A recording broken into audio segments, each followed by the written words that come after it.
అభ్యర్థి డాక్టర్ రాజు గౌడ్ 28వ వార్డు అభ్యర్థి డాక్టర్ సంధ్యారాణి ప్రజల ఆశీస్సులతో గెలుపు సాధిస్తారని ధీమా వ్యక్తం చేశారు. కేంద్రంలో పార్టీ అధికారంలో ఉన్నందున వార్డు సమస్యలను పరిష్కరిస్తామని పేర్కొన్నారు.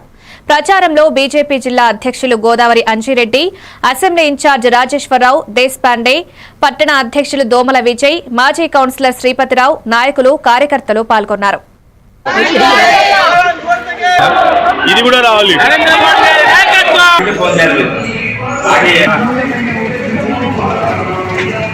ఇప్పుడు సంగారెడ్డి మున్సిపాలిటీలో ఉన్నటువంటి ప్రజలందరూ కూడా గత బీఆర్ఎస్ ప్రభుత్వాన్ని చూసిరు, ఇప్పటి కాంగ్రెస్ ప్రభుత్వాన్ని చూసిరు. అప్పుడు బీఆర్ఎస్ ప్రభుత్వం వచ్చి ఒరగబెట్టింది ఏమి లేదు. ప్రజలు అర్థం చేసుకోవాలి, మిగతా వాళ్ళు కూడా. ఎందుకంటే ఓటర్లే రోడ్డు మీదకి వచ్చి ప్రచారం చేస్తున్నారంటే బీజేపీ గెలుపు ఖాయమైంది అయిపోయింది.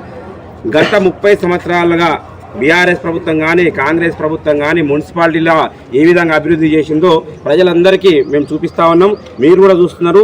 రోజు కూడా మేము ఇంటింటికి వెళ్తే వాళ్ళు రోడ్ల గురించి కానీ, డ్రైనేజ్ సిస్టమ్ కానీ, లైటింగ్ సిస్టమ్ కానీ, తాగునీటి సమస్యల గురించి చెప్తా ఉన్నారు. ఆ సమస్యలన్నిటి కూడా మేము నోట్ చేసుకుంటున్నాం. వాటిని అభివృద్ధి చేస్తామని చెప్పగానే అవతల పార్టీ వాళ్ళు ప్రొసీడింగ్ తీసుకొని వస్తున్నారు. ఇప్పుడు మన టౌన్ ప్రెసిడెంట్ విజయ్ గారికి, అదేవిధంగా కాన్స్టిట్యూన్సీ ఇన్ఛార్జు దేశపాండే గారికి ప్రత్యేక ధన్యవాదాలు తెలియదు.